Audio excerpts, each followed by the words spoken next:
വാർത്തകൾ വിശദമായി. വടക്കാഞ്ചേരി പീഡന കേസിൽ പുതിയ സംഘം അന്വേഷണം ആരംഭിച്ചു. കേസിൽ പൂർണ്ണമായും പുനരന്വേഷണമാണ് നടത്തുകയെന്ന് അന്വേഷണ ചുമതലയേറ്റ പാലക്കാട് ASP G പൂങ്കുഴലി പറഞ്ഞു. വടക്കാഞ്ചേരി നിയോജക മണ്ഡലത്തിൽ കോൺഗ്രസ് ആഹ്വാനം ചെയ്ത ഹർത്താൽ ഭാഗികമായിരുന്നു. അതേസമയം ആരോപണത്തിൽ ദേശീയ വനിതാ കമ്മീഷൻ സംസ്ഥാന സർക്കാരിനോട് വിശദീകരണം തേടി. അന്വേഷണ ചുമതലയേറ്റ പാലക്കാട് ASP G പൂങ്കുഴലിയുടെ നേതൃത്വത്തിൽ തൃശൂർ പോലീസ് ക്ലബ്ബിൽ അന്വേഷണ സംഘം പ്രത്യേക യോഗം ചേർന്നു. കേസിന്റെ വിശദാംശങ്ങൾ ശേഖരിച്ച സംഘം തുടർ നടപടികൾ ചർച്ച ചെയ്തു. ആരോപണവുമായി രംഗത്തെത്തിയ വീട്ടമ്മയുടെ മൊഴിയെടുത്ത അന്വേഷണം വ്യാപിപ്പിക്കാൻ തീരുമാനമായി. കേസിൽ പൂർണ്ണമായും പുനരന്വേഷണമാണ് നടത്തുക. ഈ കേസ് ഫ്രഷ് ആയിട്ട് ആദ്യം മുതൽ അന്വേഷിക്കും. കേസിന്റെ IO ഞാനാണ്. അന്വേഷണം ഏറ്റെടുത്തിട്ടുണ്ട്. അതല്ലാതെ കൂടുതൽ കാര്യങ്ങൾ ഇപ്പോഴൊന്നും പറയാൻ പറ്റില്ല. വീട്ടമ്മയുടെ സൗകര്യം കൂടി കണക്കിലെടുത്താകും ഇവരുടെ മൊഴി രേഖപ്പെടുത്തുക. പിന്നീട് ആരോപണ വിധേയനായ കൌൺസിലർ ജയന്തൻ ഉൾപ്പെടെയുള്ളവരെ ചോദ്യം ചെയ്യും. Thrissur city administration ACP MK Gopalakrishnan, CI മാരായ KK രാജീവ്, എലിസബത്ത് തുടങ്ങിയവരാണ് യോഗത്തിൽ പങ്കെടുത്തത്. ആരോപണ വിധേയനായ കൌൺസിലർ ജയന്തൻ രാജിവെക്കണമെന്നാവശ്യപ്പെട്ട വടക്കാഞ്ചേരി നിയോജക മണ്ഡലത്തിൽ കോൺഗ്രസ് ആഹ്വാനം ചെയ്ത ഹർത്താൽ ഭാഗികമായിരുന്നു. അടാട്ട ഹർത്താൽ അനുകൂലികൾ ഓട്ടോറിക്ഷ തല്ലിത്തകർത്തു. News bureau, Thrissur. വടക്കാഞ്ചേരി പീഡനക്കേസിലെ ഇരകളുടെ പേര് വെളിപ്പെടുത്തിയെന്ന പരാതിയിൽ മുൻ സ്പീക്കറും CPIM തൃശൂർ ജില്ലാ സെക്രട്ടറിയുമായ K രാധാകൃഷ്ണനെതിരെ സ്പെഷ്യൽ ബ്രാഞ്ച് അന്വേഷണം. സ്പെഷ്യൽ ബ്രാഞ്ച് ACP ബാബുരാജാണ് പ്രാഥമിക അന്വേഷണം നടത്തുക.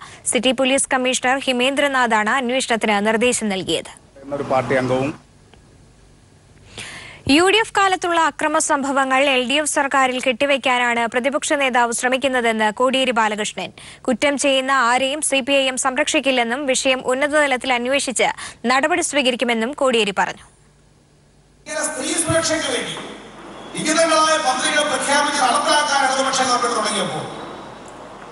ഇതിന്റെ നേട്ടം ഗവൺമെന്റ് ഉണ്ടാകാൻ പാടില്ല എന്ന് കണ്ട് UDFന്റെ ഗവൺമെന്റ് കാലത്ത് നടന്ന ചില സംഭവങ്ങൾ ഇപ്പോൾ പരാതിയായി ഉയർത്തിക്കൊണ്ടുവന്ന് ആ പരാതിയുടെ അടിസ്ഥാനത്തിൽ ഇതെല്ലാം ഇപ്പോൾ നടക്കുന്ന സംഭവമാണ് എന്ന വിധത്തിൽ ചിത്രീകരിച്ച് ഇടതുപക്ഷ മുന്നണി ഗവൺമെന്റിന്റെ പ്രതിച്ഛായ തകർക്കാൻ ആസൂത്രിതമായ പ്രവർത്തനമാണ് ഇപ്പോൾ നടന്നുകൊണ്ടിരിക്കുന്നത്.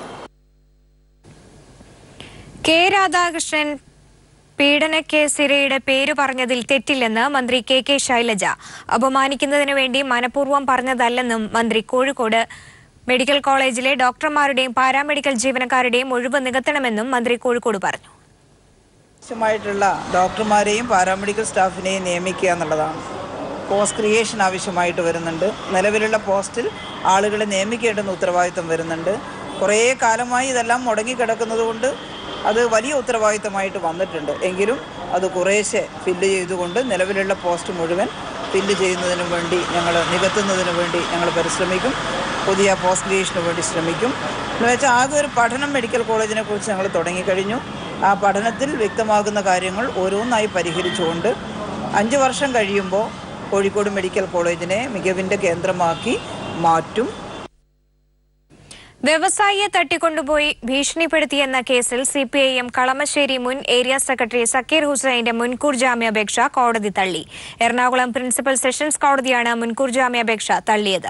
തനിക്കെതിരെയുള്ള പരാതിയിൽ തട്ടിക്കൊണ്ടുപോകലും ഭീഷണിപ്പെടുത്തലുമില്ലെന്നും മുൻകൂർ ജാമ്യം അനുവദിക്കണമെന്നുമായിരുന്നു സക്കീർ ഹുസൈൻ അപേക്ഷയിൽ പറഞ്ഞിരുന്നത്. എന്നാൽ സക്കീറിനെതിരെ 16 കേസുകൾ നിലവിലുണ്ടെന്നും മുൻകൂർ ജാമ്യം നൽകിയാൽ അന്വേഷണത്തെ ബാധിക്കുമെന്നും സർക്കാർ വാദിച്ചു. സർക്കാർ വാദം അംഗീകരിച്ച കോടതി മുൻകൂർ ജാമ്യാപേക്ഷ തള്ളുകയായിരുന്നു. അഡീഷണൽ ചീഫ് സെക്രട്ടറി ടോം ജോസിനെതിരെ നടപടി വേണമെന്നാവശ്യപ്പെട്ട് വിജിലൻസ് ഡയറക്ടറുടെ ശുപാർശ കത്ത്.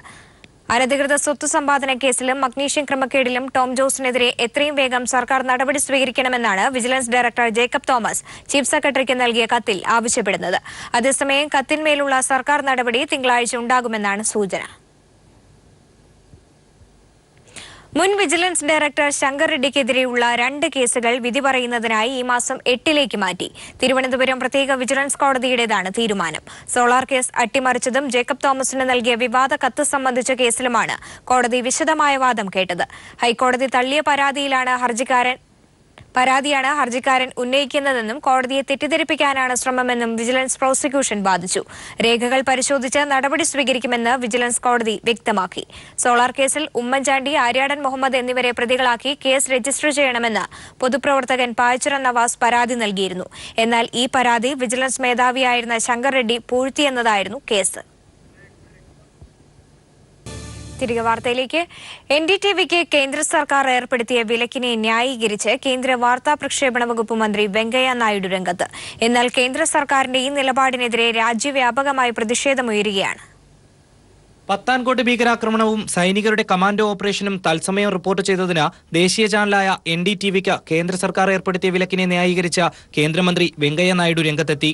ചാനലിനെ ഒരു ദിവസത്തേക്ക് വിലക്കാനുള്ള കേന്ദ്ര സർക്കാർ നടപടിക്കെതിരെ വന്ന പ്രതികരണങ്ങളെല്ലാം രാഷ്ട്രീയ പ്രേരിതമാണെന്ന് അദ്ദേഹം പറഞ്ഞു. പത്താൻകോട്ട് ഭീകരാക്രമണത്തിന്റെ തത്സമയ സംരക്ഷണത്തിനിടയ്ക്ക് രാജ്യസുരക്ഷയെ ബാധിക്കുന്ന തരത്തിൽ റിപ്പോർട്ട് ചെയ്തതിനാണ് NDTVയെ ഒരു ദിവസത്തേക്ക് വിലക്കാൻ സർക്കാർ തീരുമാനിച്ചതെന്ന് അദ്ദേഹം ചൂണ്ടിക്കാട്ടി. ഡൽഹിയിൽ നടന്ന വാർത്താ സമ്മേളനത്തിലായിരുന്നു വെങ്കയ്യ നായിഡുവിന്റെ ഈ പ്രതികരണം. എന്നാൽ NDTVയുടെ സംപ്രേഷണ നിരോധനം പിൻവലിക്കണമെന്ന് CPIM പ്രസ്താവനയിൽ ആവശ്യപ്പെട്ടു. മാധ്യമ അഭിപ്രായ സ്വാതന്ത്ര്യത്തിന് നേരെയുള്ള കടന്നുകയറ്റമാണിതെന്നും മോദി സർക്കാരിന്റെ ഏകാധിപത്യ പ്രവണതയാണ് ഇത് സൂചിപ്പിക്കുന്നതെന്നും CPIM പ്രസ്താവനയിൽ വ്യക്തമാക്കി.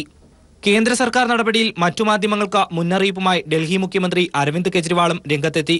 എല്ലാ ചാനൽ പ്രവർത്തകരും ശ്രദ്ധിക്കുക, മോദിജിയെ ഉപാസിച്ചില്ലെങ്കിൽ നിങ്ങളുടെ ചാനലുകളും പൂട്ടുന്നതായിരിക്കുമെന്ന് കെജ്രിവാൾ ട്വീറ്റ് ചെയ്തു. മോദിക്ക് സ്തുതി പാടാൻ വിമുഖത കാണിക്കുന്ന ചാനലുകൾക്ക് ഈ തീരുമാനം ഒരു മുന്നറിയിപ്പാണെന്നും കെജ്രിവാൾ പ്രതികരിച്ചു.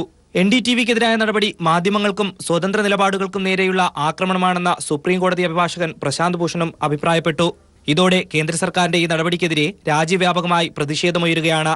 News desk.